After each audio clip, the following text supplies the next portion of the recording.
गणेशस्य प्रसादतः प्रणम्य शिरसा देवं गौरीपुत्रं विनायकं भक्तावासं स्मरेत् नित्य मायुष्कामार्थसिद्धये प्रथमं वक्रतुण्डं च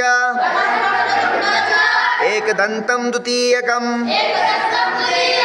तृतीयं कृष्णपिङ्गाक्षं गजवक्त्रं चतुर्थकं लम्बोदरं पंचमं च षष्ठं विकटमेव च सप्तमं विघ्नराजेन्द्रं धूम्रवर्णं तथाष्टमं नवमं भालचन्द्रं च दशमं तु विनायकं एकादशं गणपतिं द्वादशं तु गजाननं द्वादशैतानि नामानि त्रिसन्ध्यं यः पठेन्नरः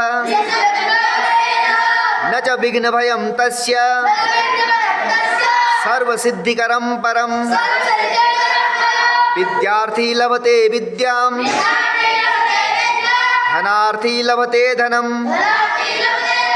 पुत्रार्थी लभते पुत्रान् मोक्षार्थी लभते गतिं जपेत् गणपति स्तोत्रं षड्भिर्मासे फलं लभेत् संवत्सरेण सिद्धिं च लभते नात्र संशयः अष्टभ्यो ब्राह्मणेभ्यश्च लिखित्वा य समर्पयेत् तस्य विद्या भवेत् सर्वा गणेशस्य प्रसादतः।